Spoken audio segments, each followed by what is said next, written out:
Brothers and sisters in faith and in humanity, what's up? Peace be upon all those who genuinely seek peace and work for it.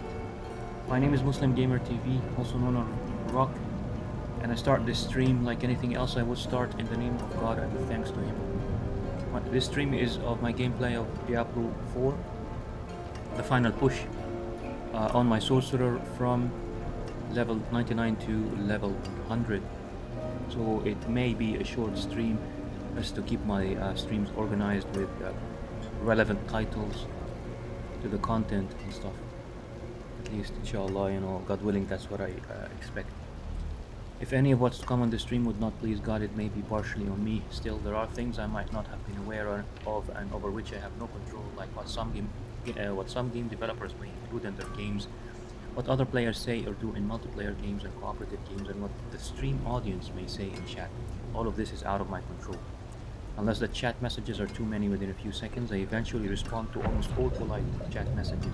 Still, I'm sometimes distracted by the game itself, so I ask you to please be patient if I don't respond immediately. My usual disclaimer is that I am Muslim, but I do not represent Islam as a belief system or Muslims in general. I only represent myself. And unless clearly and specifically stated, or I'm talking about verifiable facts, historical or scientific, my opinions are my own, especially my mistakes. I currently do not constantly talk or provide commentary while streaming, so you may sometimes get hours of silent gaming. But occasionally on my streams, inspired by something that happens in-game or by your messages, I talk about various subjects like religion, science, health, and of course games and game design. I try to make my talks informative or at least beneficial somehow. If you choose to watch my streaming or archived streams, then I hope I've prepared you very clearly for what you may expect. If you like the sound of all this, I would appreciate a follow from you on Twitch and a subscription to my YouTube channel here, where I permanently archive most of my streams and currently stream this stream. And this is for the future record on archived streams. There's also a Patreon link in the About tab of my Twitch channel and in the description of this video and most other videos on my YouTube channel, if you would like to support the stream and see more of it. I look forward to chatting with some of you sometime on stream. Thank you. Without further ado, let's do this. Actually, before I forget, the ceasefire in Gaza and Palestine is ended. So we are expecting sad, I guess, news every now and then in the next few, I don't know, weeks, months, who knows, God knows. Only God knows how things are going to fold out, in the future, in the near future. So this is like, the least I can do, and it's almost nothing. It's just a reminder to please remember our brothers and sisters in Gaza in your prayers, and especially the children and the women and the innocent civilians. The universally accepted innocent victims of any war, really, unarmed women and old people and children. The West nowadays are considering them collateral damage. This is just despicable, really, especially the official statements that American governmental representatives and Israeli also representatives say. Of course, the Israeli representatives say things like that about Palestinians. They call them animal-like humans or something like that, or human-like animals. Actually, it's like more closer. That's the closer translation. So this is what we get from the Israeli government representatives. They call Palestinians human-like animals, and this is why they treat them this way. So I guess we can't expect any better from the Israeli government and the army, but it shocks me that I see a lot of Western government representatives making, especially from the US, making statements like that. Like when confronted by the numbers of children, women, and unarmed civilians, generally speaking, who were killed during the carpet bombing on Gaza in the last 2 months. When confronted by these questions, their answer is, "Oh, I wish I could tell you it's going to stop, but this is war, and it's going to go on." So they're quite okay bombing unarmed civilians, including women and children and old people. Because why are they okay with this? Well, it's because this is a war. I don't understand these double standards and hypocrisy. So on one end they blame Hamas for attacking, um, and there's no evidence that Hamas has attacked that many civilians. And on the other end, they just carpet bomb. They generally carpet bomb uh, thousands upon thousands of unarmed civilians. Until now, I think the count is 18,000 dead in Gaza. It's like a genocide. And there was a ceasefire a few days ago, and now it's I think the ceasefire ended. So we don't know what's going to happen. I almost feel guilty, to be honest, to be sitting and playing games. But in a way, I talked about this previously in my streams. It's a form of escapism for me. I can't do anything, and it's obvious. I can't do anything about what's happening other than making, prayers or making dua, as we say, supplication to God to protect as many unarmed civilians and innocents as possible, as many of them as possible in Palestine. We just ask, all we can do is pray, and then this is also what I'm saying. Just it's a reminder for me, for myself.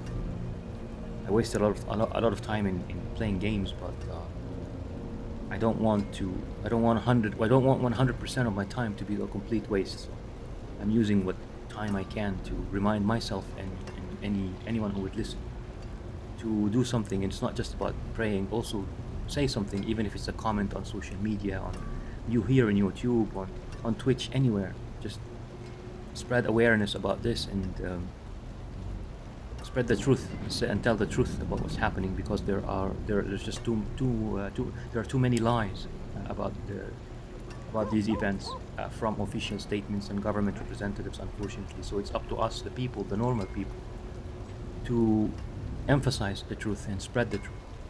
So please do what you can, even if it's a simple comment on social media about what's really going on, with evidence, if possible, statistics and numbers, whenever you can.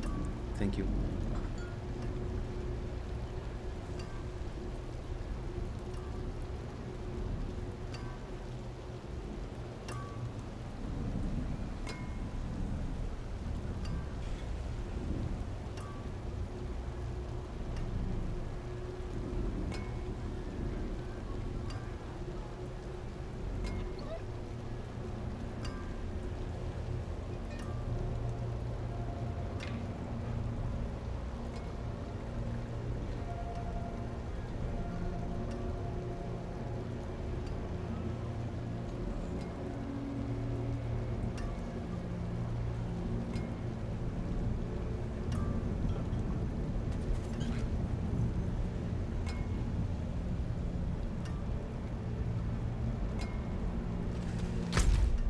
So I discovered that I was looking at yesterday, the last thing I was doing, before I dinged to 100, I wanted to some unfinished, do this unfinished business. And because it gives you a little bit of, just a tiny bit of experience, I said, might as well, finish it while, because this is my main, the Sorcerer. I consider the Sorcerer my main now.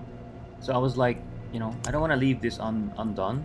So I was like, I gotta I wanted to get 100% for all regions. And as I said, it says here, bonus experience. And as you can see, you get the Paragon points. If you do this on other characters, and this is what happened. I did this on, I got all the Paragon points on various characters. So, this is why, for example, this character doesn't have this bonus yet. And he didn't have, yesterday, you can see in my stream, he didn't have a lot of these regions done 100%. So, yeah, I said, might as well do that, because, yeah, as I said, it gives some bonus experience, which I mean, it's very little, but it's gonna be completely meaningless, 100% meaningless if I do it at max levels. So I said, let's do it. It's unfinished business. And then I looked at these things, and of course, I am not looking to do 100% side dungeons just yet. and side quests. I don't care about these too much, but you know, Altars of Lilith, thankfully I did this a long time ago, like weeks ago. And areas discovered, I also did my best in most regions. So these are like the 4 parts that I care about, like getting 100%. These are 4. So it's just side dungeons and side quests are the ones I can delay, you know. And this is how it worked for all areas except for Scott Glen. The areas, there's just one area, undiscovered area, and I like, it was really difficult for me to find those areas, and this is why, you know, it was left undone. And I suddenly discovered that this might be the area. So strange. It's just near Korbach here, or Korbach. So let's see if I can unlock this now.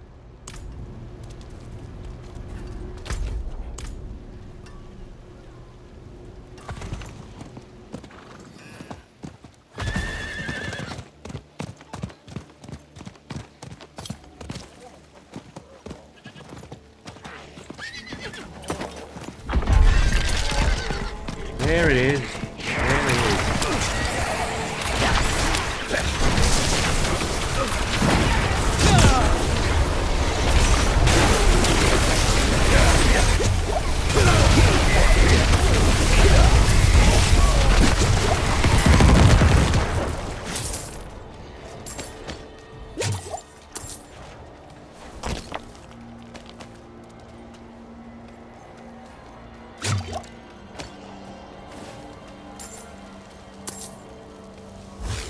Yeah, just thank God, just as I expected, it's this. It was this one.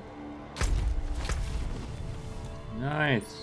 Oh, 70 out of 70. Nice. So now Scott's Glen really is done, for me at least, you know, from my perspective. And it is just fractured peaks, and these are 4 areas, 4 undiscovered areas in fractured peaks, and that is just insane. I don't know how that came to be. It's interesting, there's actually... Ah, Lubin's Rest is here!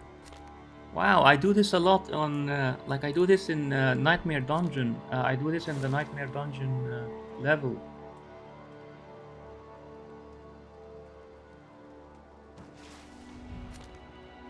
But I've never, like, really come here.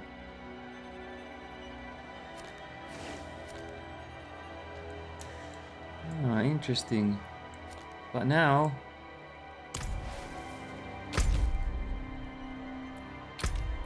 So now what is left is basically, doing quests in Kyrgyzstan.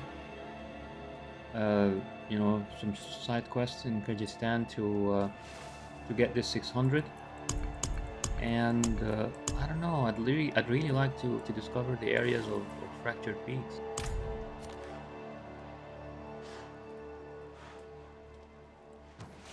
I don't know, how is this even possible? 4 undiscovered areas, look at this. Like, how can you tell? Oh, maybe this? Oh yeah, there's an undiscovered area here.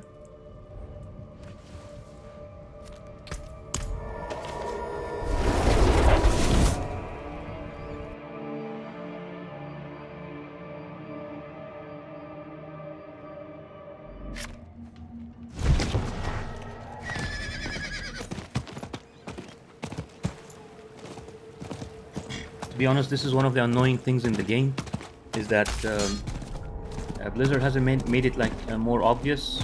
The fog of war is like the same color as the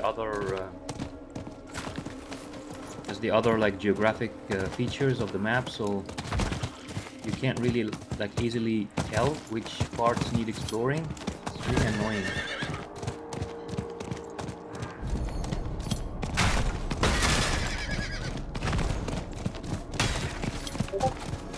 Yep, here it is. One undiscovered area. Maybe this will, you know, help some others like facing the same issue. But now I've got 3. Ah, here it is. My God, look at how tiny this is. Is this a joke, Blizzard? Freaking hell. What was that called? Silent House or something? There's nothing. There's absolutely nothing here. Like, there's nothing of note. I don't know why make this a hidden area and give it a name. There's just nothing. There aren't even enemies. There aren't even enemies to kill. Bizarre. So yeah, when you get out of it, you get the name of the...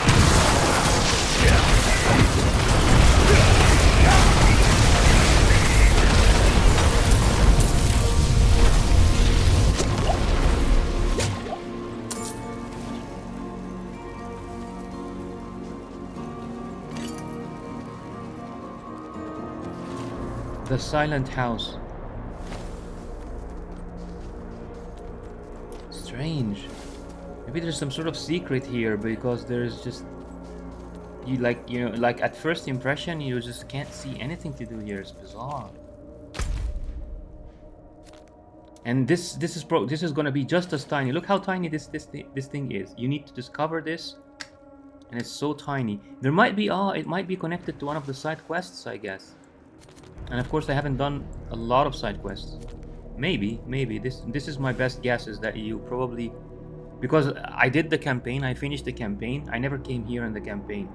So my guess is that it's connected. It could be connected to one of the side quests.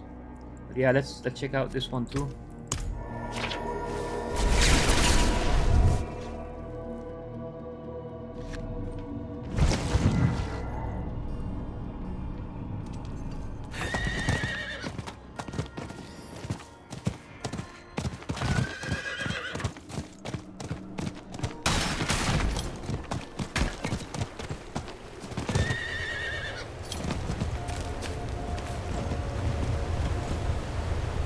Heretic's Flight.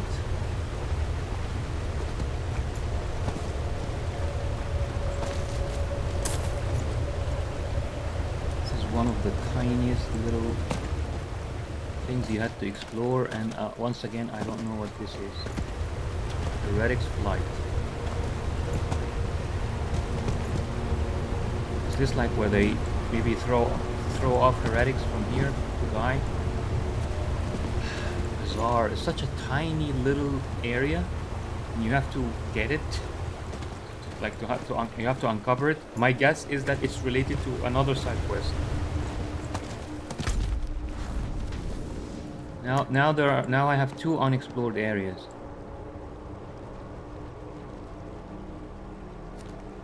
I can't even tell if this is probably like explored.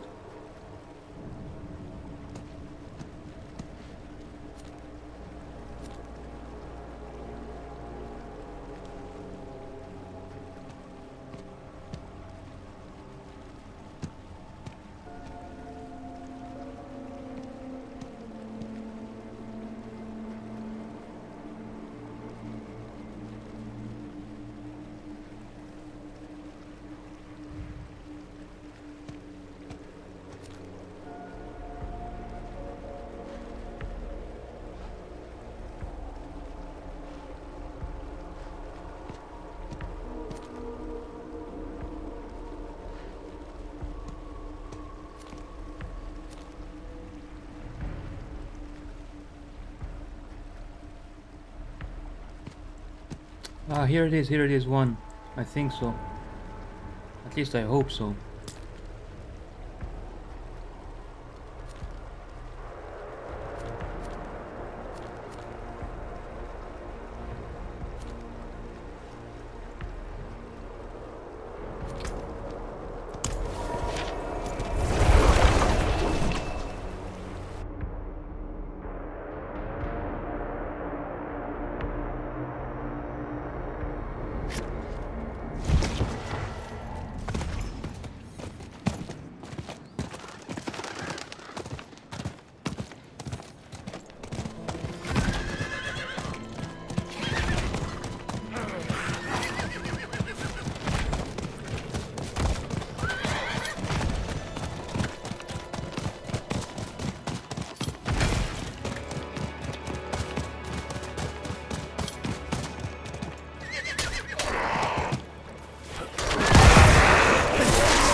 I think yeah. It was exposed.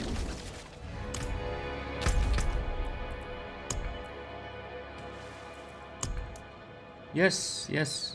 Now there's only one on the undiscovered area in Fractured Peaks. I don't know if anyone can see it. Please tell me where.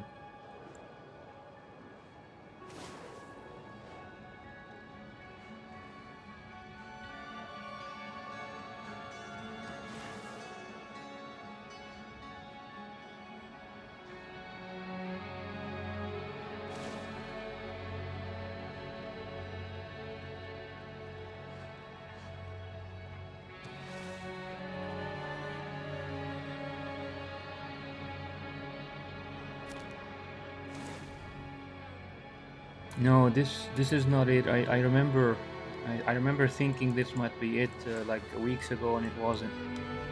It's just ridiculous how difficult it is. Like how difficult they made it to see the fog of war on in undiscovered areas.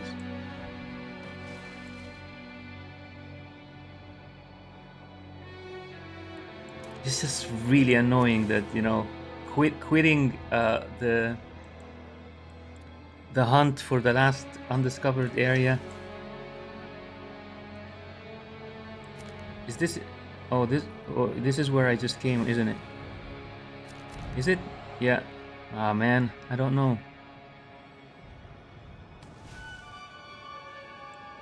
Yeah, I think it's. I think I came here. Ah, it's close. It's close to this anyway. Might as well try it.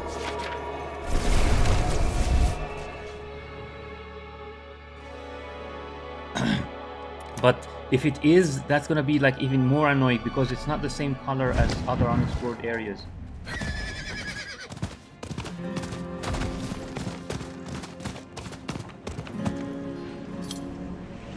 Yeah, it's not. It's just a burnt area. Burnt area.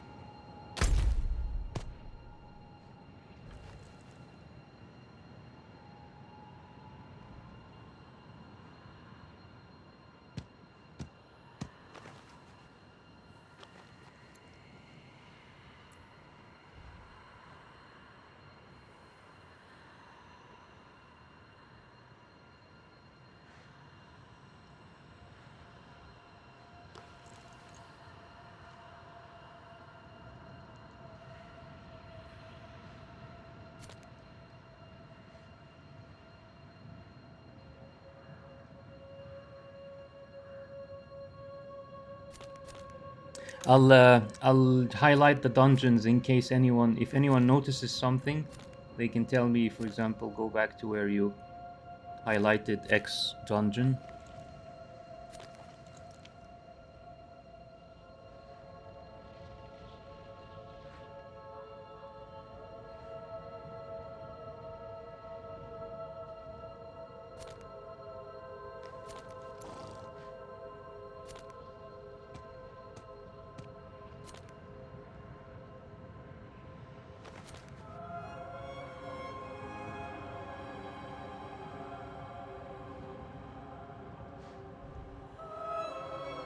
I'm pretty sure I explored this one.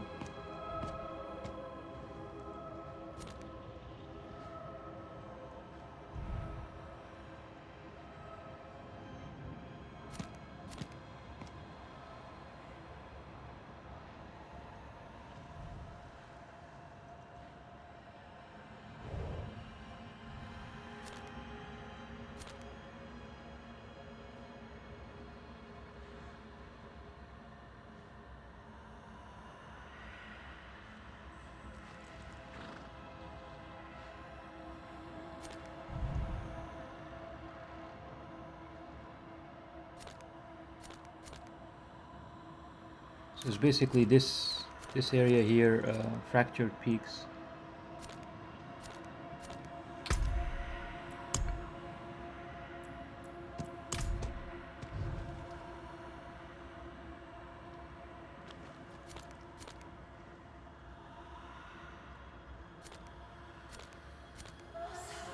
This is bizarre.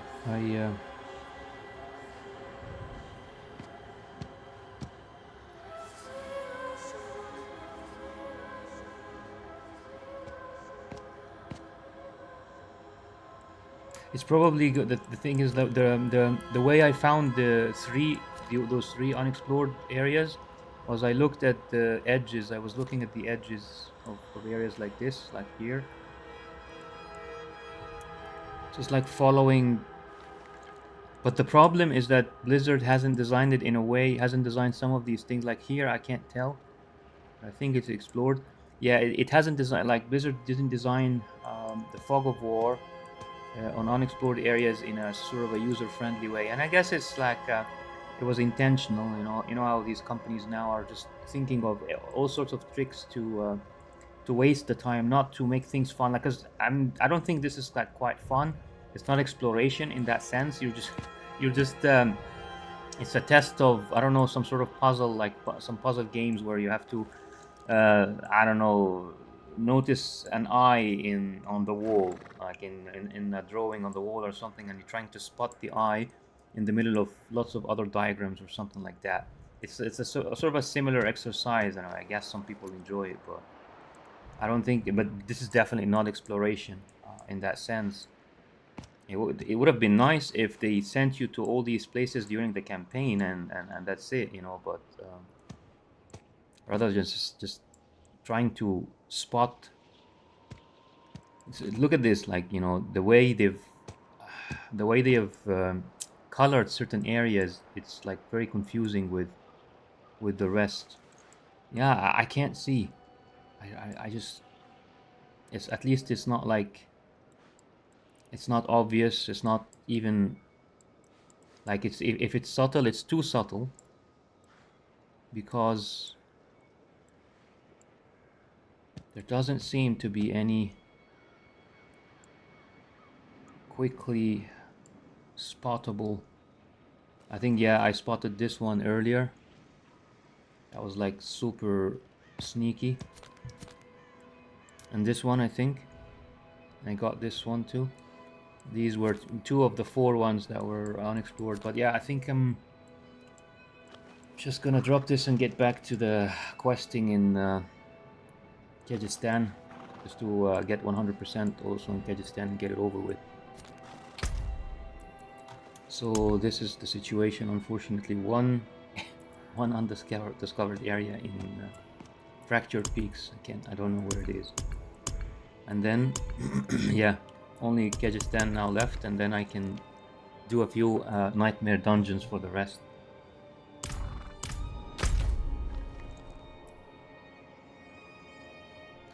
This, I'm waiting for a Conclave Nightmare dungeon to, like, a sigil to do this. It's one of the quests in Kyrgyzstan.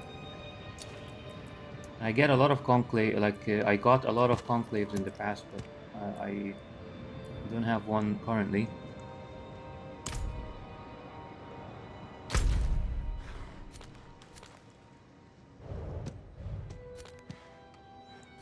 Yeah, here it is.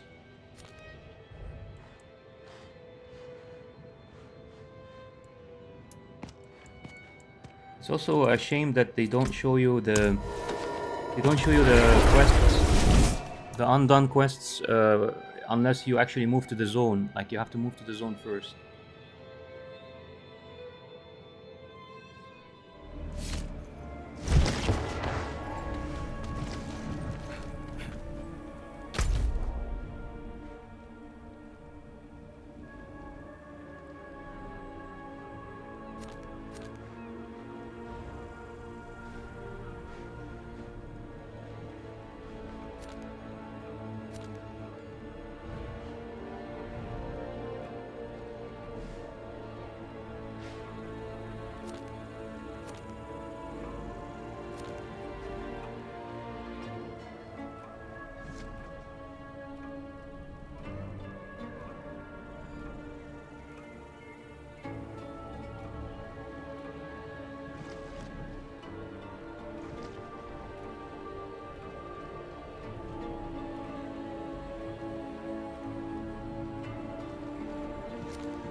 Please, help an injured man repay a debt.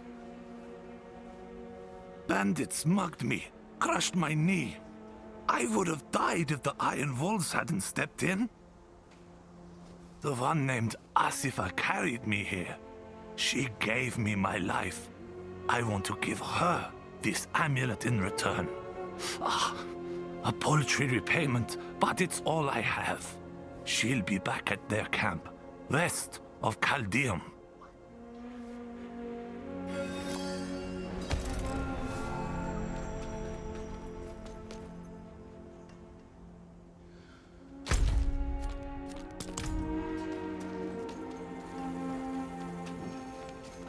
You there, wanderer!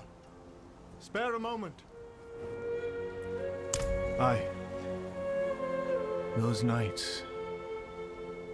Not 2 weeks ago, we broke bread with them. Now they are less than animals. They rounded up folk in the square and accused us of serving a demon. My boy threw a rock at one. Chaos erupted. I couldn't tell you what happened after that. Once the dust settled, my boy's face. Nothing left. Just a bloodied pulp. There are a few nights lingering outside town. Make them pay for this.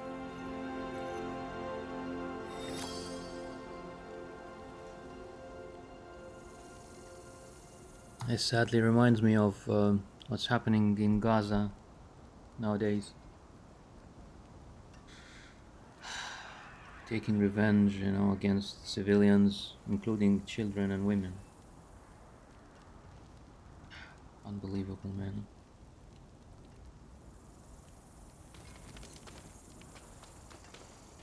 Come on, you must get up. I'll buy you around at the inn. You go and get it. I'll wait here.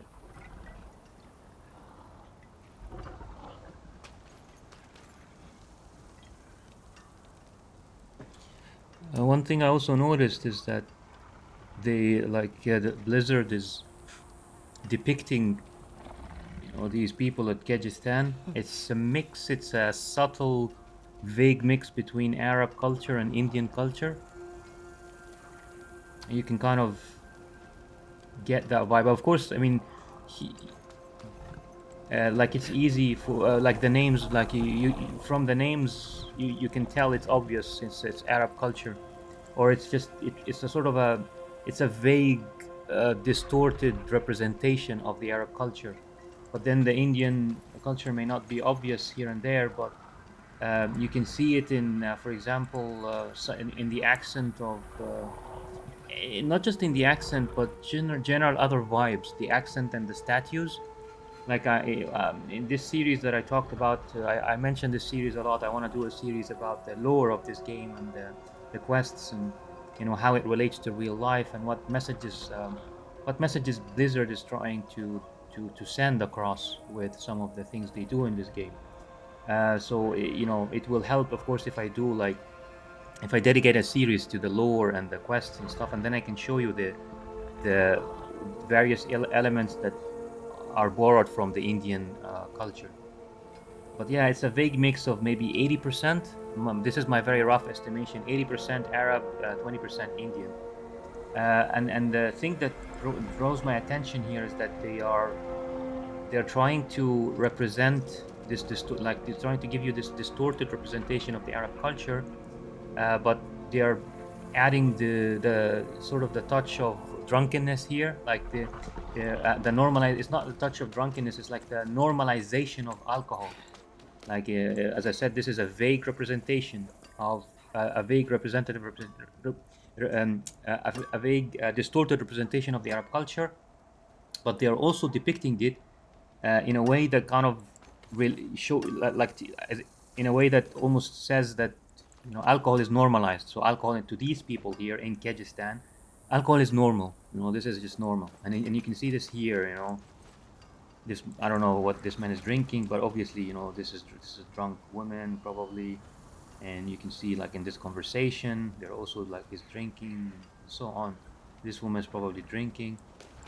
So yeah, it's like during plight and during problems, it's normal for these people in Kyrgyzstan to drink. But of course, this is not normal for Arabs. Like real life Arabs, alcohol is very rare among them.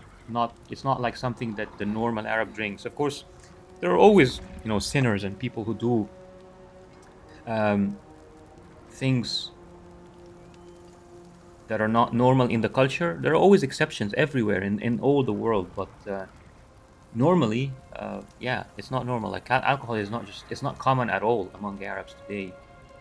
And even like in the old times, also alcohol wasn't like very.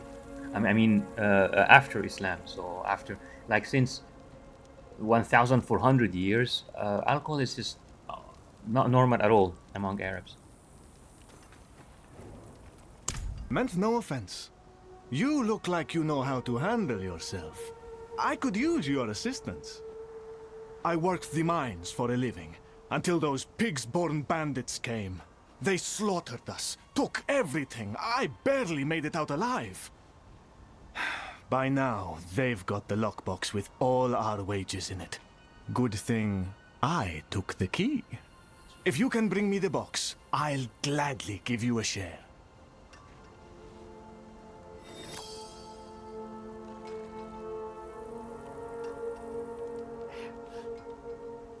And I can also vaguely tell that they cooperated with Egyptian Arabs to like come up with some of these details and the names, because before I also like this is not surprising, that Blizzard basically Blizzard mainly cooperates with Egyptians to sort of find out like which Arab or Middle Eastern cultural vibes to add and stuff. Especially because in Overwatch we have both Anna and Farah. They are both Egyptians. So yeah, it's like expected. But this guy's like official name should probably be Najid. And it's not a very common name in Arab culture, Najid. Not Nagid, not with a G. It should be a J, because that's like the official pronunciation of his name. But I think it's because they are using Egyptians, so they wrote the name Nagid. But yeah, there is no such thing as Nagid in Arab, like official Arab pronunciation. And earlier yesterday, I also saw a character from the same Kyrgyzstani culture here called Nagla with a G, Nagla, and it's like Naglaa. And this is a very common, or it's not very common, but I mean it's a very well-known female Arabic name. And once again, the official pronunciation of it is Najla with a J. So it should have been written with a J, but because Egyptians are writing the names and stuff, they wrote it with a G, so it would be pronounced Nagla.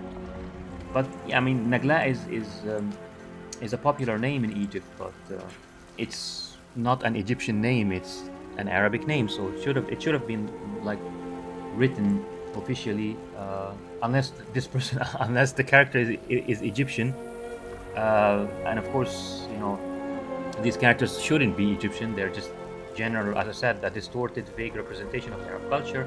So it should have been Najla, not Nagla. And this guy, once again, Najid, not Nagid.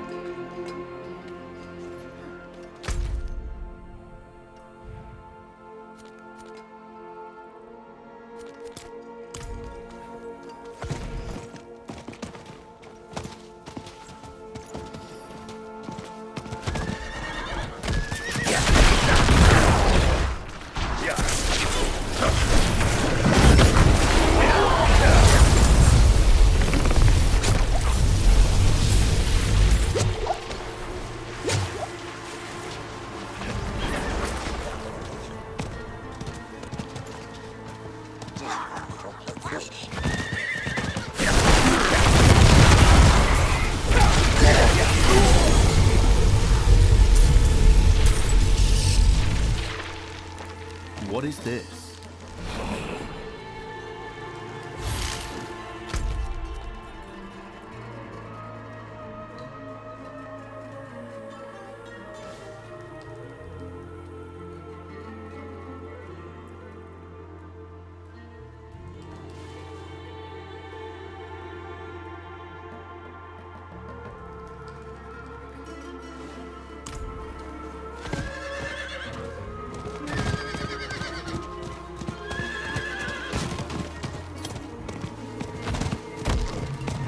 And the camels, you can see, like as I said, the Arab influence here,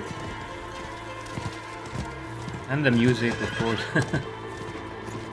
Prepare for oblivion.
I thought this way would be clear. I made it many leagues without danger. But then those accursed creatures started pouring in from Alcanos. I never thought all those old stories were true. Please, we haven't the strength to keep fighting. If you clear a way, we can get to safety.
Akarat sent you to us. Oh, I wish I had more to give. Thank you. Yeah, another example of the Indian influence that I referred to a while ago is this Akarat. I cannot think I'm fluent in Arabic, so I cannot think of a single a single bit of relevance to the word Akarat in Arabic language or culture. Akarat. Like even if we turn the first A into the Arabic letter Ain, I know it's a difficult letter for non-Arabs to pronounce. So this is why, and there is no Latin representation for it. Ain, like the best you can do is write A-I-N, and then of course non-Arabs are going to pronounce it Ain, Ain, which actually is a word in Arabic, which means where. Ain means where, but it's not Ain, it's Ain, Ain, Ain. So it's very difficult. So even if we change the first A into Ain, and we say Akarat, you know, it doesn't ring a bell. There's only Akra, Akar.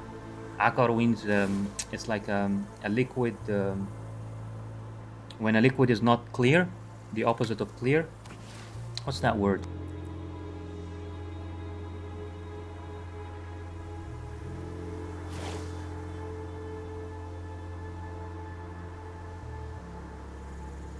Yeah, like sediment, a liquid that is has sedimentation in it, shadowy, dirty, cloudy. That's the word I was looking for. Cloudy. So yeah, akra or akar means cloudy in Arabic, but so akarat, there is no such thing. There's no word like akarat in Arabic, and akarat with an A there's no word, and there's no such thing as akarat in Arabic.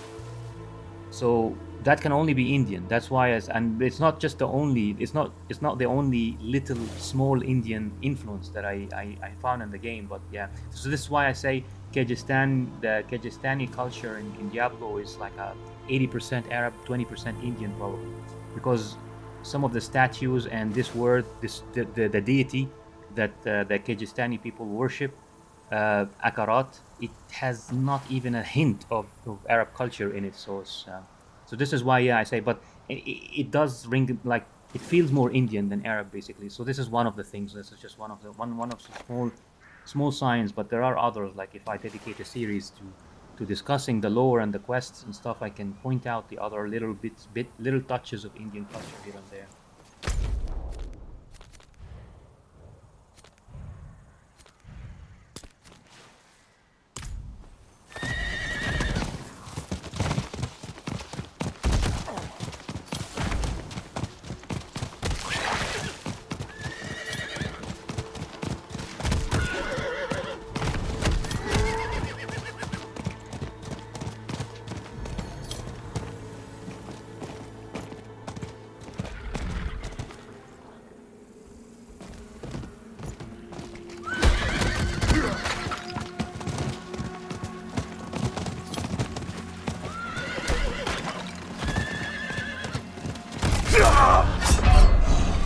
What the?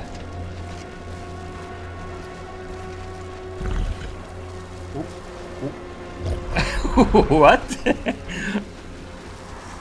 What? What is this? No. I definitely have to. Clip this after I finish the stream. I definitely have to. Hold on, I gotta write down the timestamp. It's 0055, maybe 30 or something like that. Oh my god! What the hell?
Yeah, back. Sorry about that. I just not like the need hasn't arisen before.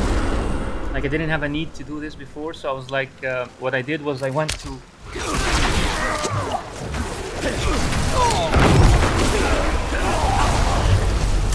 So yeah, I have to. I'm using push to talk because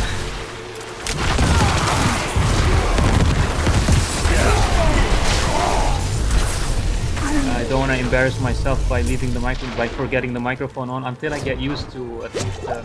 As I say in the video description, it's been like 2 years since I streamed, so I'm quite rusty. So you know, just if I don't know if I keep streaming again for a few weeks and get used to it, then hopefully I can stop doing that. But for now, because I'm rusty, I don't want to embarrass myself by leaving the microphone on, you know, going AFK or basically or talking to myself or something, and then yeah, embarrass myself on stream, saying something strange or singing or whatever, thinking that no one can hear me, then discovering that I have the microphone on. Yeah, I don't want these embarrassing situations to happen. So this is why I'm using push to talk, so I can't like play and like properly play and talk at the same time. So yeah, as I was saying, this has never happened, like the need to write down an exact time of in the stream where I need to, you know, maybe take a clip or something. This has never happened before, so I went to my spreadsheet that I used to collect data on the game, and I created a new sheet just for this. And I basically put the title, it's just 2 columns. One is the title of the video, which in this case is like leveling my Sorcerer 03, final endgame push, blah blah blah, and then the exact timestamp that, or of note, you know, a timestamp of note or something, so I can come back to it and see if I can take a clip and show it to Blizzard, like put it on the forums or something, because that is bizarre. That was just bizarre. I was shocked. Did you see what happened? I was just on my horse and I was one shot by this beast in a random, you know, open world area. What the hell? Like how? I don't understand how. And here, also, I should probably put the stats too. I'm gonna add a related timestamp, just this one here. So that's like 5950. So basically, to show the stats. So basically, all the resistances are maxed. This is the damage related stuff. Defensive. This stuff is defensive. So 12k life. What's relevant? Armor. 4,828 armor. Damage reduction from elites 40%. Damage reduction from close 20%. Barrier and dodge is 4.4%. But yeah, barrier is not relevant to this. I think that's it basically. Damage. Oh, this is in PvP, not unrelated. So yeah, 12k life. I think these are the relevant ones, and for 4,884 armor, and damage reduction from close 20%. I don't understand. And even if I didn't have these stats, like, how is that even possible?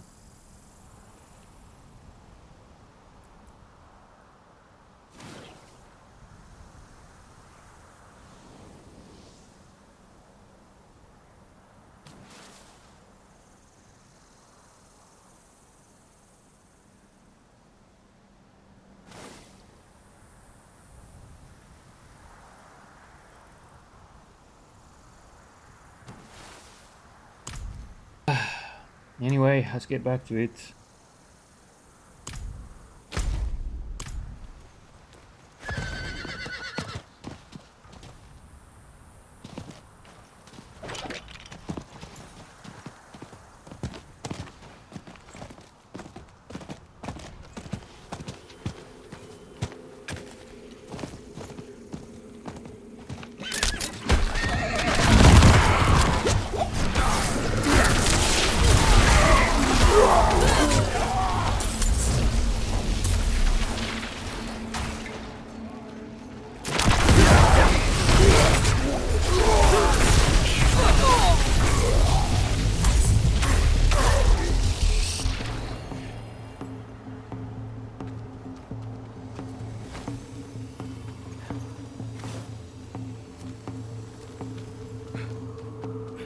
There it is.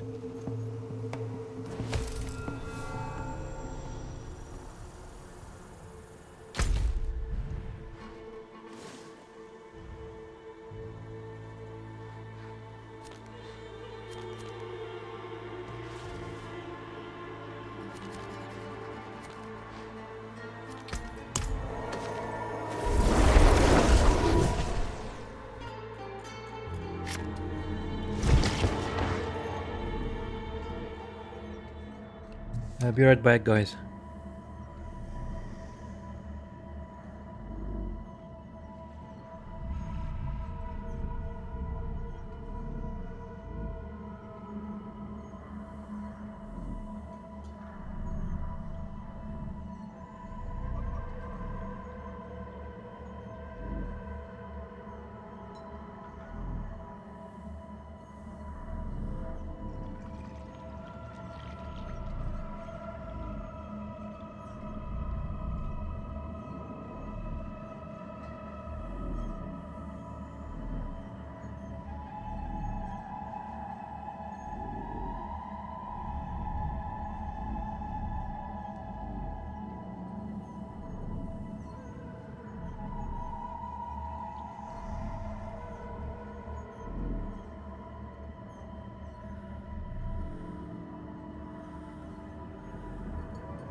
Alright, I'm back.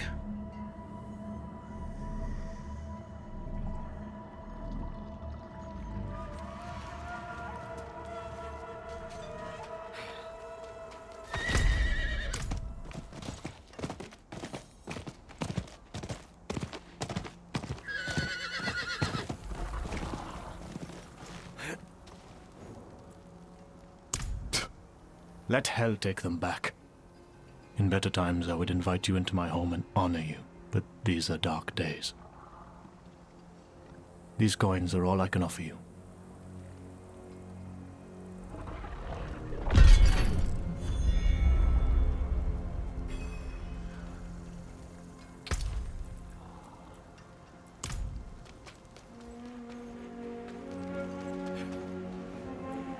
My new friend, well done! Our lost miners can rest avenged thanks to you. Wish I could have seen you handle those swine. Well, forget it. Enjoy your share. I know I will.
Very rare to have something so fine.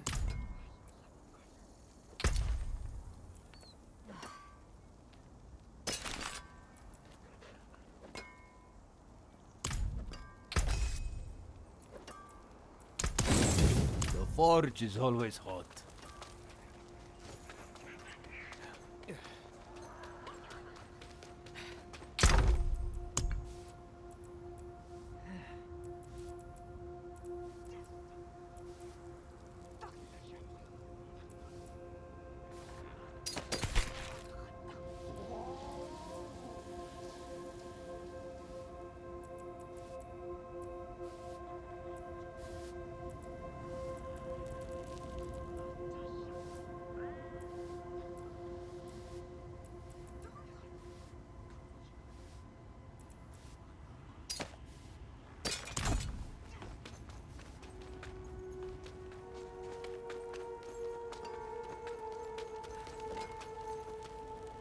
How can I help?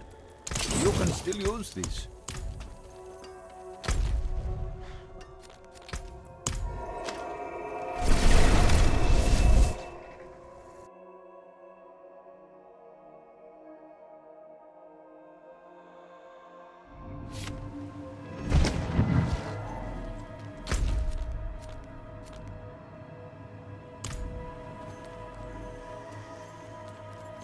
Asa, please. Your wounds are still fresh. You can bind them again when I return.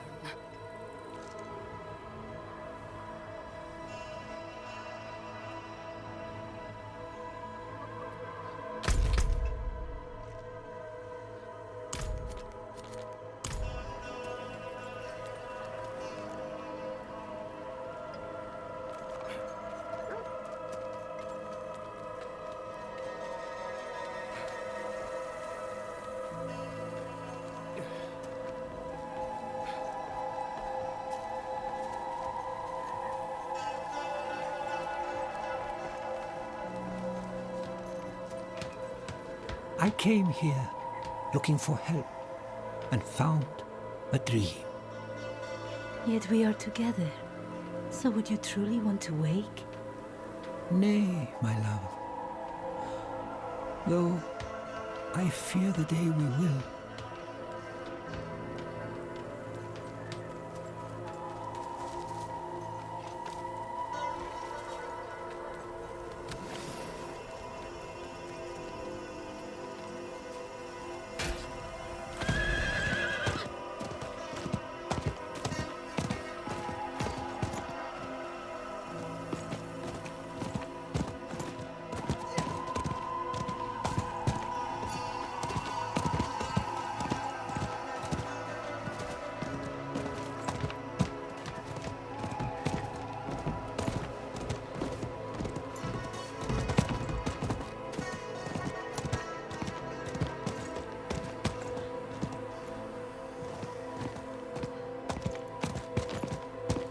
I checked everywhere, sir.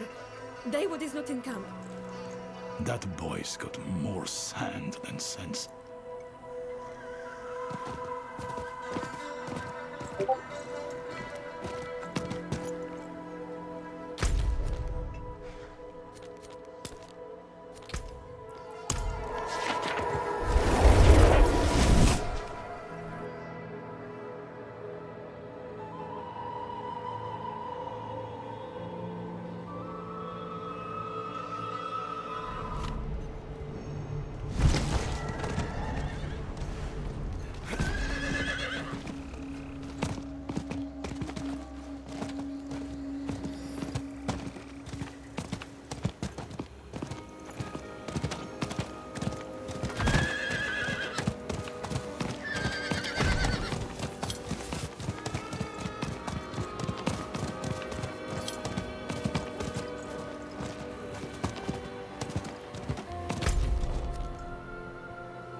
I appreciate that.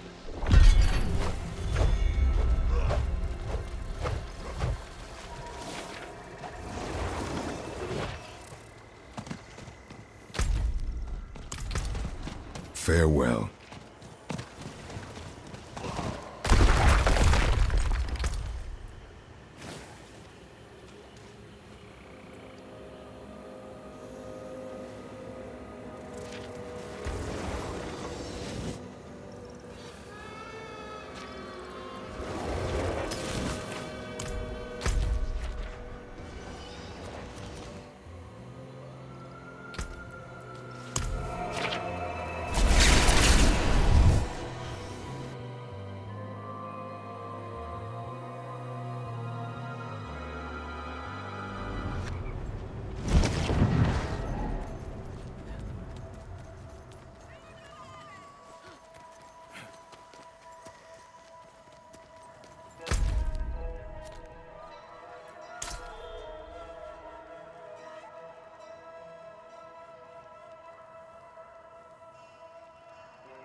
I checked everywhere, sir. Dawood is not in camp. That boy's got more sand than sense. What do you mean they attacked again? I just cleared that field. I'm paying you to keep them out. Not sit here and eat while they swarm over and over. Yeah, I'll head over there again. Just let me finish my meal first. Asa, please. Your wounds are still fresh. You can bind them again when I return.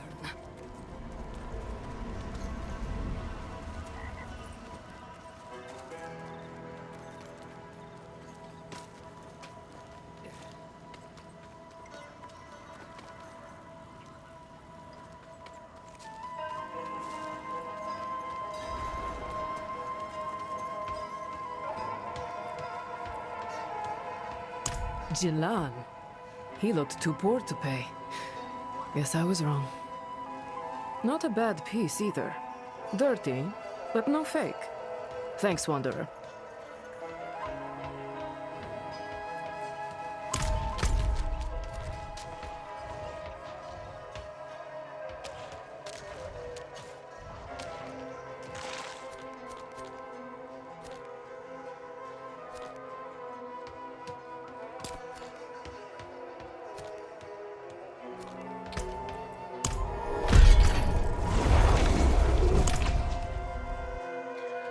Three more. Just 3 more side quests.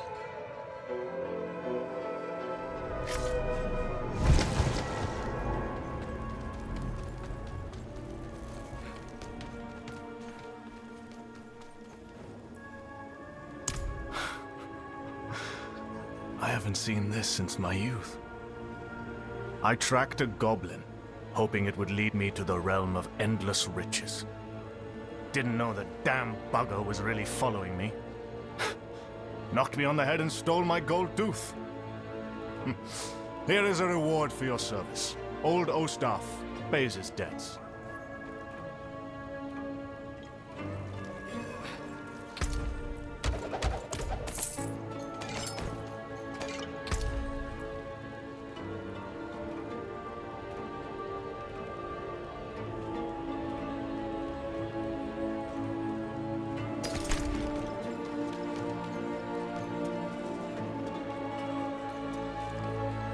That looks warm. Where's that?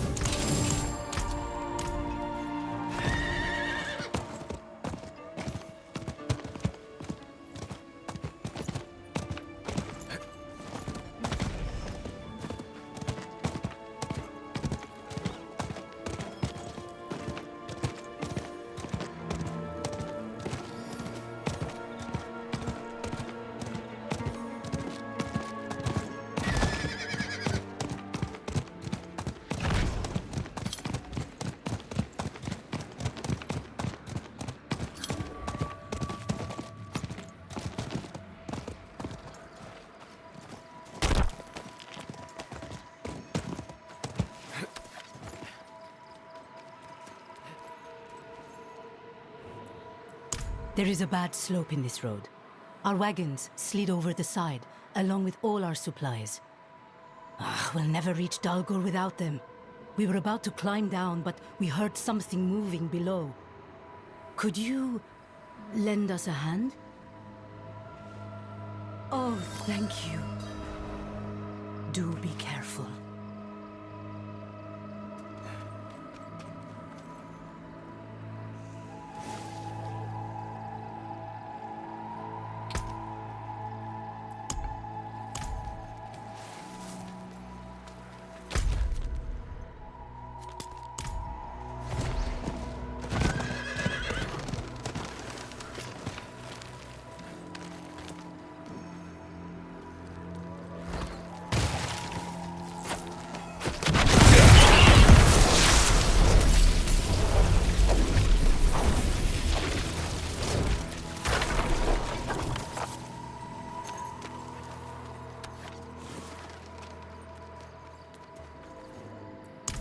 Thank Akarat you came along.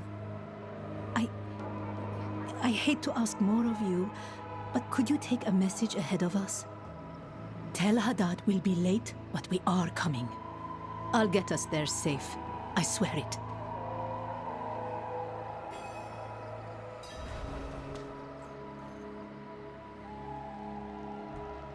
This name Tamiya, I don't know. Maybe it's referring to something, to a name like a very rare Arabic name like Ta'miya with an ayn, with a ayn. Haddad is it means a blacksmith. It's a much more common name. The guy, like, you know, she sends me to here.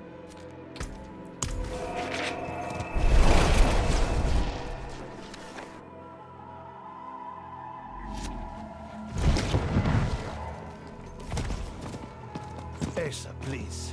Your wounds are still fresh. I checked everywhere, sir. Dawood is not in camp. That boy's got at bloody last a bit of good news. Tamiyar is a dear friend. And a hell of a cook. They shouldn't have needed your help. Should have had iron wolves watching the roads, keeping them safe. Thank you, friend, for your assistance.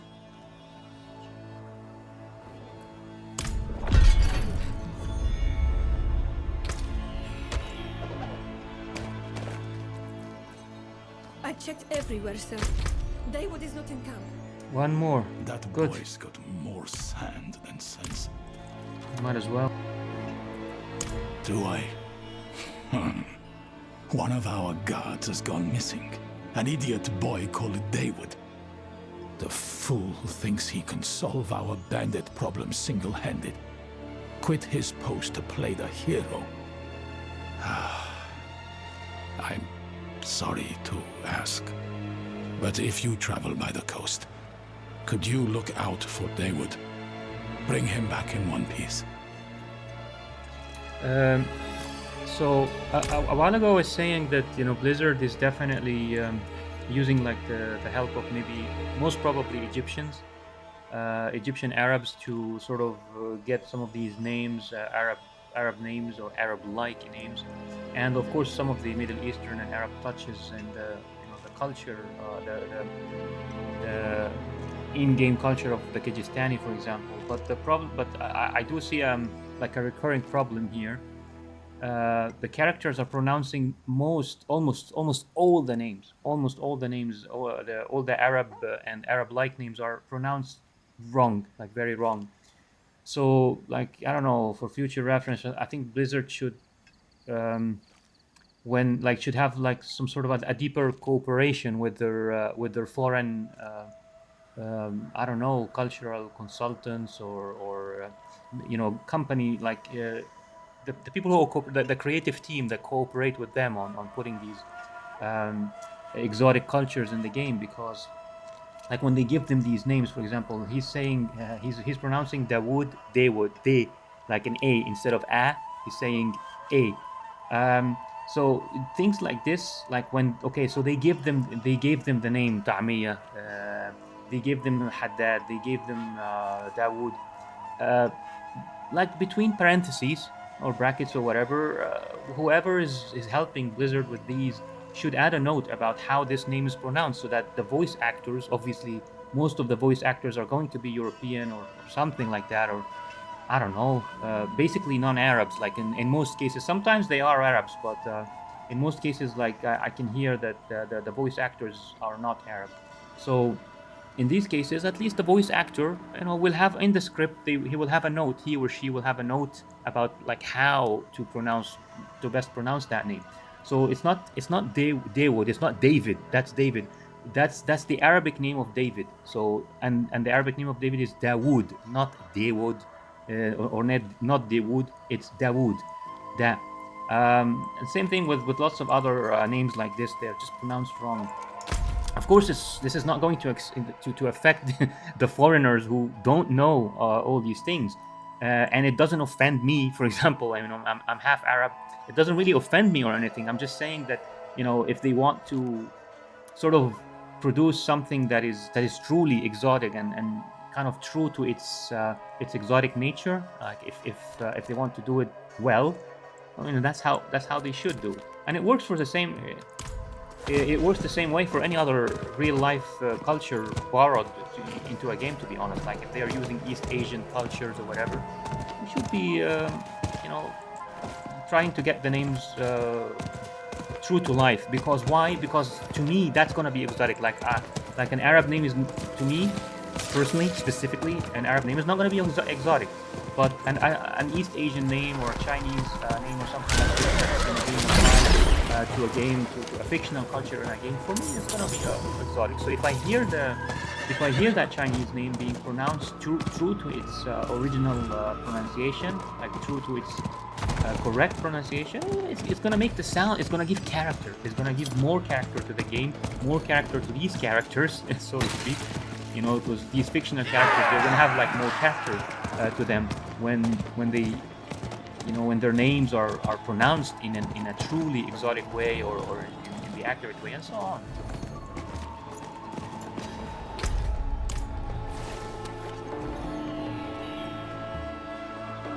He hired an outsider to find me?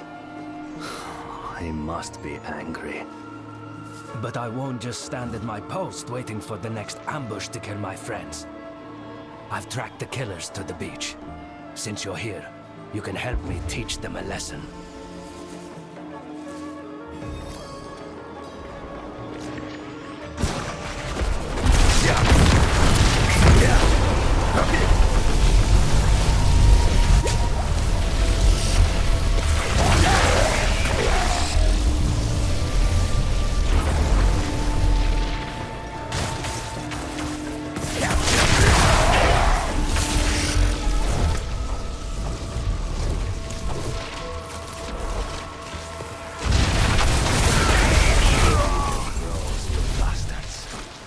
Let's hope their friends find them rotting in the sun. It's time they feel the Iron Wolves again. We should report our victory to the captain. See you back in camp, eh?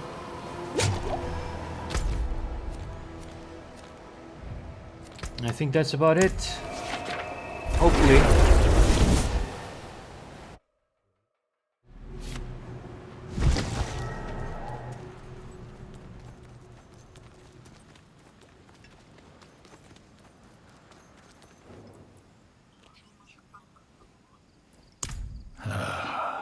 Bandits are a constant in the southern desert, but some have grown brazen of late, attacking our patrols within sight of the oasis.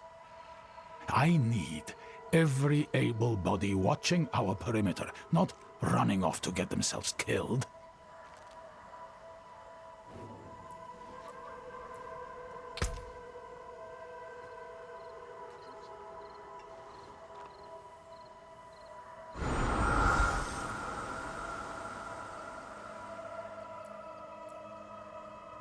He did. And he'll be on double shifts until his excuse for a beard turns grey. Damned idiot smiled when I gave the order. Said his post should be much quieter now, after your victory over the bandits. It will be the opposite, I assure you.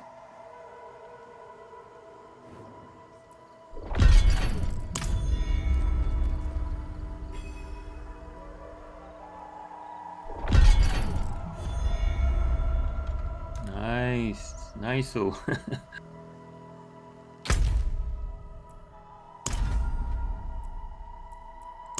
Now that looks nice and clean to me, with the exception of this area, this undiscovered area in Fractured Peaks. It's so annoying.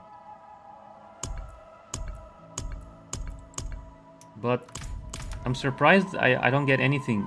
Like, there's no achievement for getting 100% on all regions. It's a bit strange. Like, there are individual achievements, you know, if you get like 100% in a certain region, they give you an individual achievement. But I think there should be some sort of achievement and reward for getting 100% on all regions.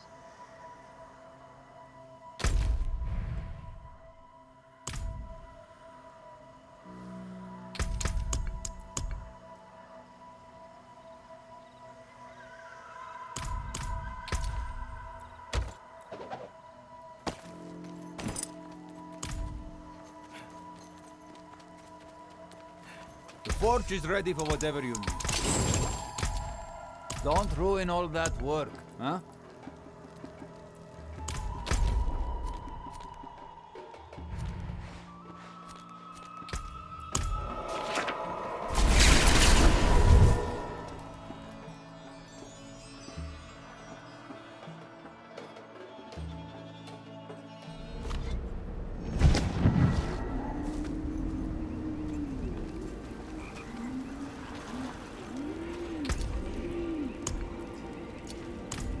Well, let's have a look.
Another happy customer.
Without you, I'd be dead.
Wouldn't have made it without.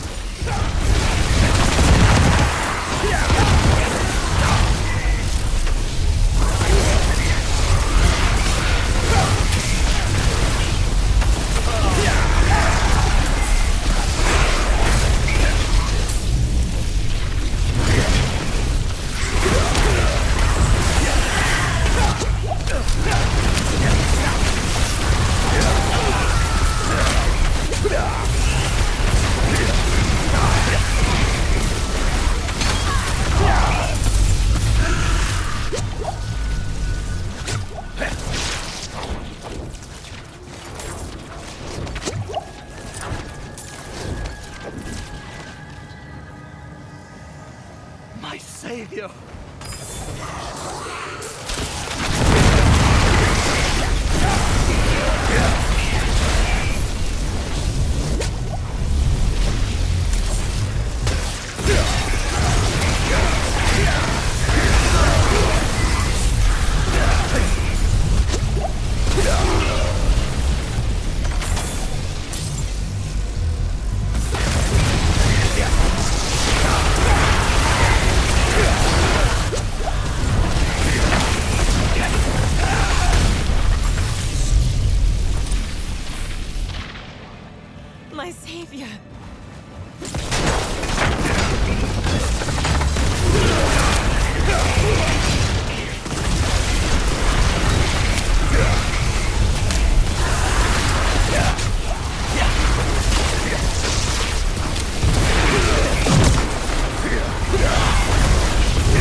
bless you.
The forge is ready for whatever you need.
Oh man, this lag. Freaking hell.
Don't ruin all that work.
That looks worn. I can fix it.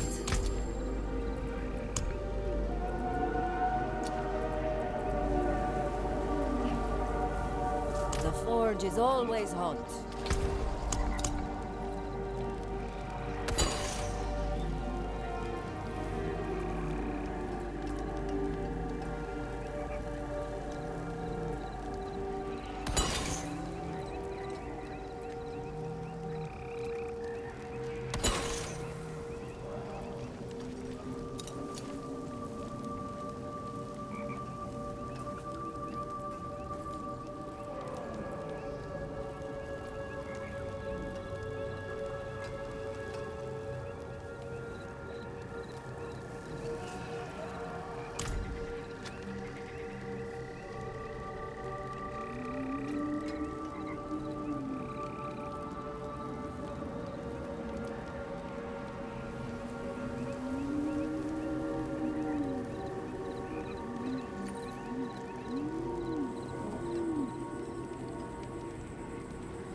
salvation is within our grasp. Hail the unholy mother and her divine blood.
The Force that will use these.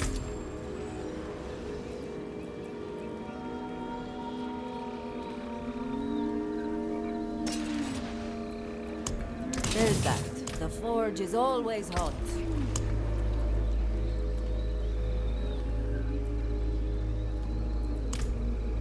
If you want work done, let's get started. Good business and fortune to you.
There's something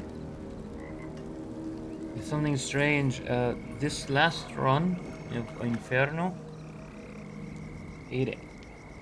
I got like the highest amount of experience ever, like since like I mean per hour. It's this was the highest experience per hour I've ever seen in this game, like across the board, across all characters, all classes, all levels. So I'm a bit skeptical. So I'll just watch I'll watch the stream like before this. It was an Inferno run, so I'll just take a quick look before that Inferno run, like what was the experience that I had, just to confirm it.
Sorry about that, guys. Yeah, it turns out before this Inferno run, I run Sirocco Caverns and unfortunately forgot to write down, like, or like take into the spreadsheet the data related to that Sirocco Caverns run. So I ended up basically missing like a stage, and that gave me like the wrong impression that I got like too much experience for one run. So I was like I was calculating this last Inferno run. I was calculating its data as if it's from one run, but I actually got data, like I got experience from 2 runs, and I was like calculating it for 1 run. So I had to go back to the stream and find the exact times I started the Sirocco Caverns run to get like correct this data and not skew the data, give a wrong impression. And indeed, now I have like I have more accurate and expected basically experience per hour for both runs, this Inferno run and the run before, the Sirocco Caverns one. And moving very close. It's unfortunate this happened toward while I'm so close to finishing the stream hopefully, and because I would hit level 100 and then see. I'll take a short break after that and see what to do. Like, what am I gonna do at level 100? Maybe I'll try this Abattoir of Zir, the new dungeon, see how it goes. But yeah, let's get to that when the time comes.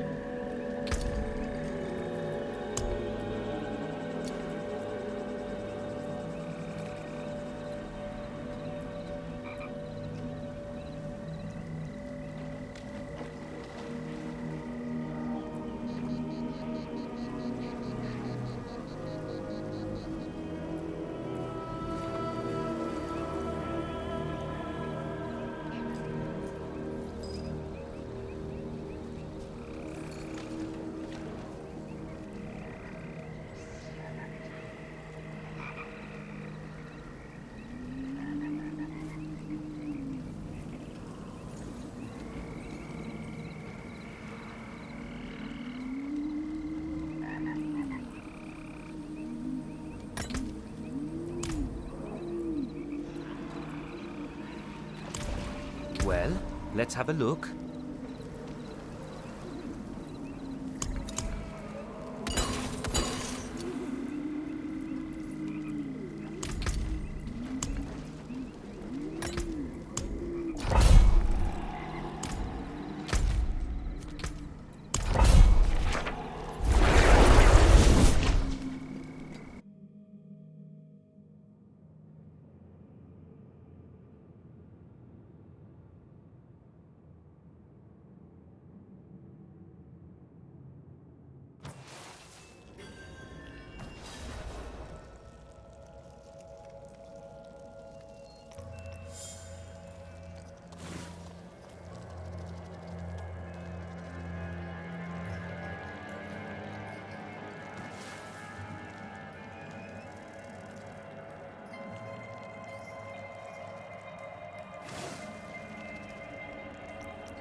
is Pomuk Shlicek.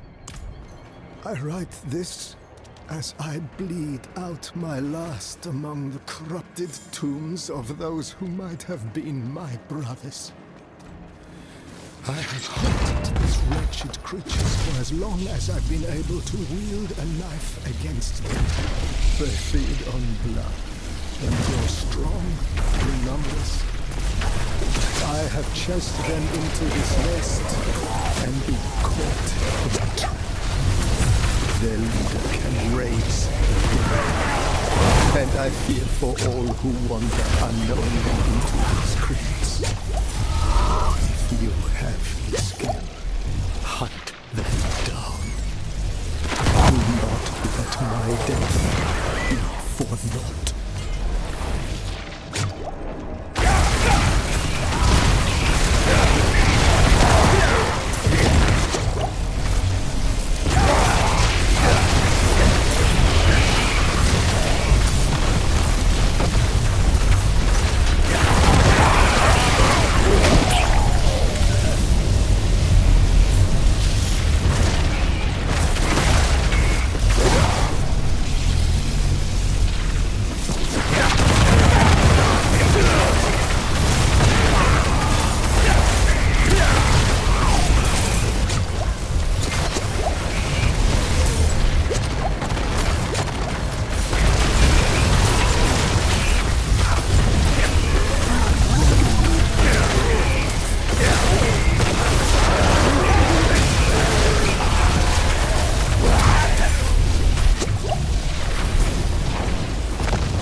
Very close, very close. Oh my god, any minute now, any second even. To level 100 I mean.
Alright, yeah, just I just wanted to take the time, but I think it's useless, doesn't matter.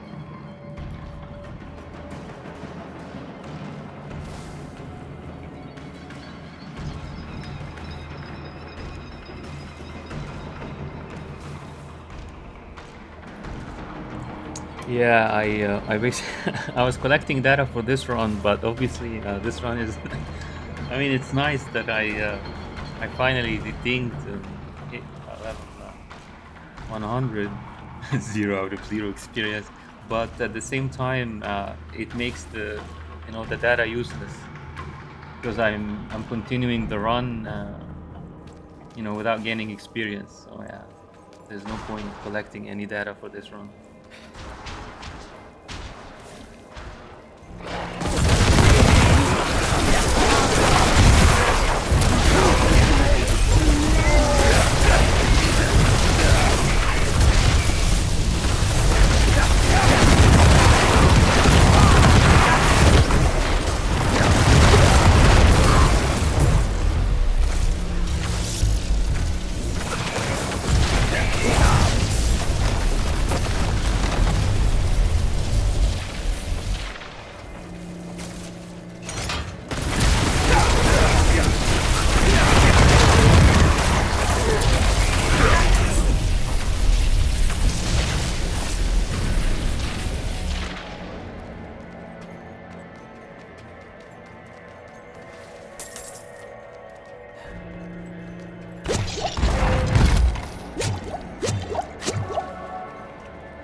can I help?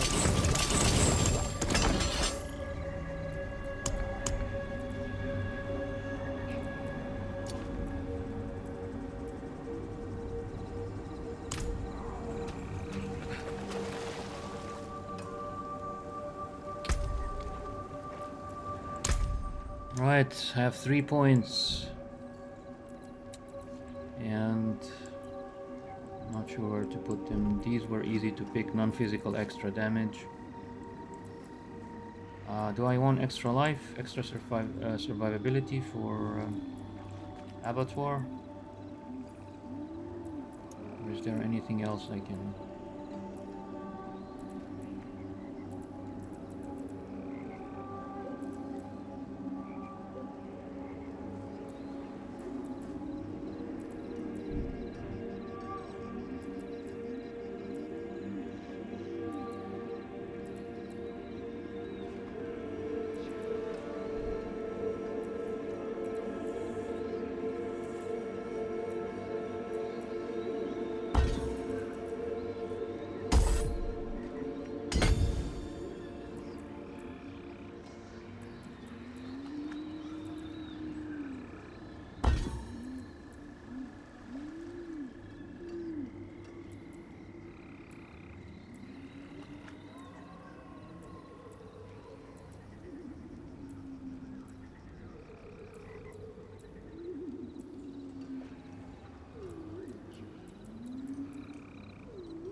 Yeah, I have so much resistance, I don't need any of these extra resistance stuff.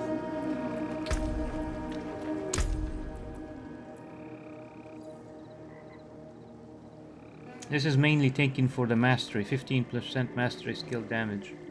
Pretty nice. And ball lightning is a mastery skill, so that's why.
Yeah, it looks like there isn't. I can't see like any quite obviously important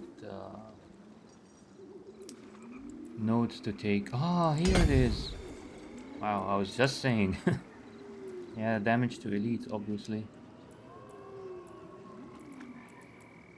But otherwise, I can't quite see anything else that is like, you know, that really stands out for me and feels like it's a must take. The rest is like just pretty much, I think it would be nice to add this little extra, you know, everything else I think fall, like things now fall under this category. Like, oh, it would be nice to add a little bit of this, a little bit of that, but nothing else like really stands out. And this conjuration skill, I've got like many options here, but I don't know, is it worth it? Like, let's look at the damage. So Ice Blades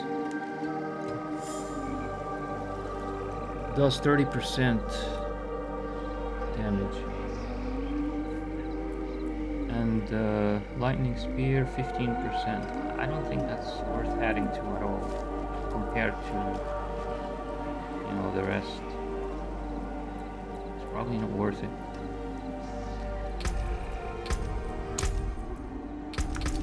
Let's look at the stats, like what the stats do again. So this is, yeah, this is like the useless stat, kind of.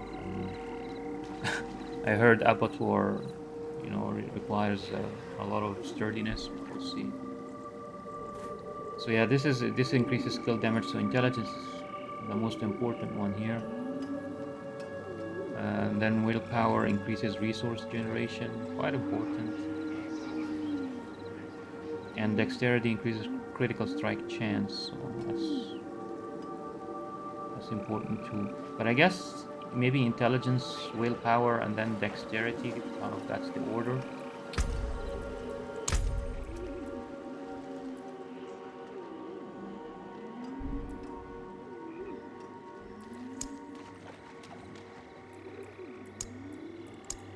Try to highlight the damage stuff. See if I missed any. Last look. So yeah, this is this. Yeah, I don't think that's worth it. Again, conjuration. Worth it.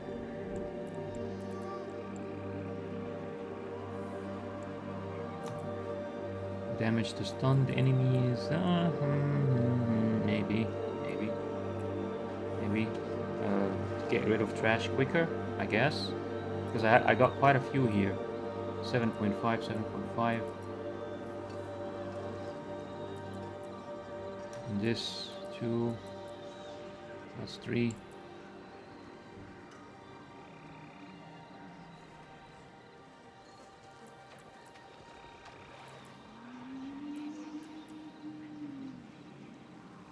I think that's it. So I've got like 3, apparently, just these 3 stunned extra 1, 2, 3 extra damage to stunned enemies. This might be worth it because I see a lot of elites and stuff in trash groups. You know, they get stunned, so it might help with, you know, like getting rid of the trash quickly. And then I guess I'll just I'll just do that, I guess. And then whatever then I think the second priority, I don't know, either sturdiness, but the problem is that there isn't like direct damage reduction. It's either damage over time reduction. Well, that's really only it. There isn't like, I don't need resistances. So the only useful thing is damage over time, but I don't think that's the issue with Abattoir, for example, of Zir. So I think I'm gonna go for just intelligence.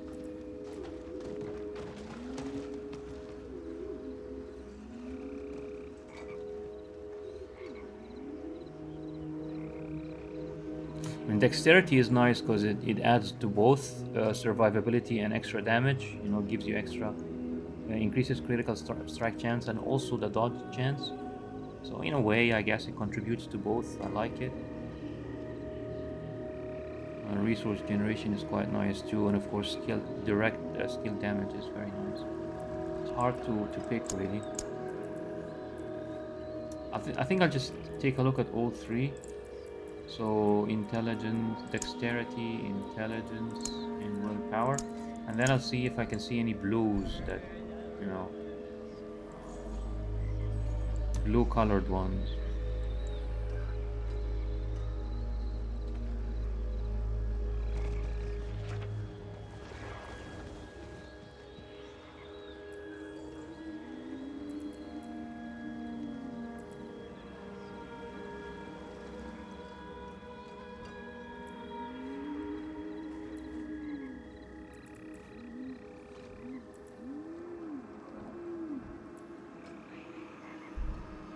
Well, damn! Looks like I was quite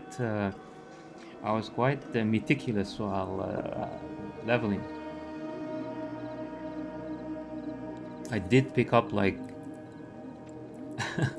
it looks like I picked up all the blue, all the rare nodes for stats.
Nothing really stands out for me other than maybe just for every 5 intelligence within range, conjuration skills gain 10% increased damage. So yeah, it's probably gonna be better. Yeah, it's better than these even. These are 7.5, but here I like hit 2 birds with 1 stone, so I get like extra intelligence, which contributes to skill damage across the board for the class. And I also get 10% extra damage. So maybe this is probably the smartest thing to do. Try to get like it's unfortunate that I can't like get just intelligence. I have to pick up something else apparently.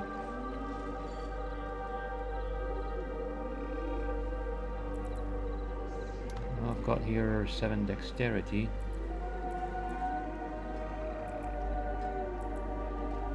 I'll just take these, I think.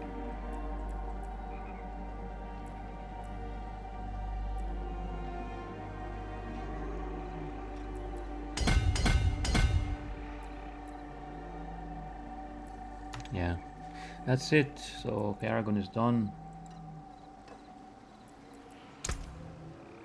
Yeah, 225. It's really annoying and weird that I have to, you know, initiate refund just to know like the investment points.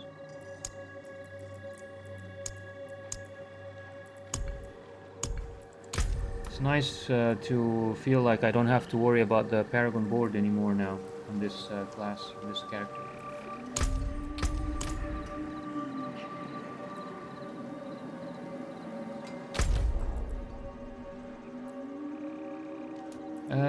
Something very strange happened. The quest is gone. I had a quest to check the this you know, this quest about lingers within you, the echo of hatred. Maybe, I mean, even though I didn't defeat Lilith, Blizzard designed the quest, you know, to to be sorry to be happy with to be happy with the player going to the echo of hatred dungeon and failing miserably and leaving, and that's it. If you do this, then you've done the quest. And this is so bizarre. I mean, honestly, if Blizzard really intentionally did it this way, this would be so bizarre. At level 90, sending you to the Echo of Hatred capstone dungeon to get, you know, destroyed, completely eradicated, at least on some classes and some builds. And then that's it. Good for you. You've done your job. Just come to the capstone dungeon at level 90, get completely obliterated a few times, and then leave. And that's it. Bravo. You've done the quest. Seriously, man. The quest is gone. It used to be here. It used to be in priority quests, but it's done. I've never defeated Lilith until, like, this Uber Lilith until now, and it's just gone. It's bizarre. And now I don't even know what to do. Where's the Abattoir of Zir? I mean, I'm level 100.